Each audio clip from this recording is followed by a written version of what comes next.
আসসালামু আলাইকুম এভরিওয়ান, কেমন আছেন সবাই? আশা করি সবাই ভালো আছেন। এখানে আমার হাজব্যান্ড অফিস থেকে আসার সময় কিছু প্রয়োজনীয় জিনিস নিয়ে আসছিল, সেগুলো আমি তুলে নিচ্ছিলাম।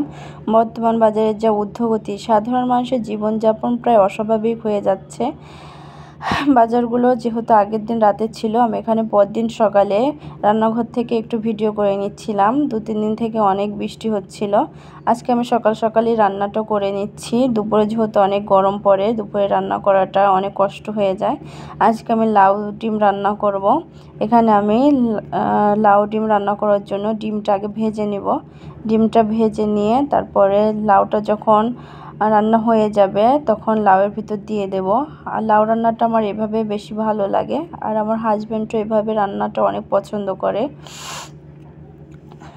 এখানে আমি ডিমটা ভেজে নিচ্ছিলাম। আমাদের যেহেতু টুনাটুনির সংসার, এখানে আমি 3টা ডিম ভেজে নেব, নিয়ে দুজনের জন্য লাউয়ের ভিতর দিয়ে দেব। এটা আমাদের দুবারের খাবার হয়ে যাবে। এখানে আমি পেঁয়াজ কুচি, আদা রসুন বাটা, মরিচ গুঁড়া, হলুদ গুঁড়া সব কিছুই দিয়ে দিচ্ছিলাম। লাউটা এখন আমি মশলাটা কষানো হয়ে গেলে লাউটা দিয়ে দেব। লাউটা ভালোভাবে কষিয়ে নিয়ে ঝোল দিয়ে দেবো। এখানে লাউটা আজকে অনেক ভালো ছিল, কষাতে কষাতেই লাউটা অনেকটা সিদ্ধ হয়ে গেছিল। লাউটা অনেক মজার ছিল।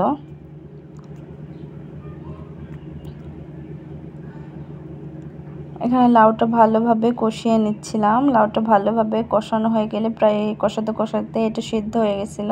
তারপরে আমি অল্প পরিমাণ ঝোল দিয়ে তার ভেতর ডিম দিয়ে দিচ্ছিলাম।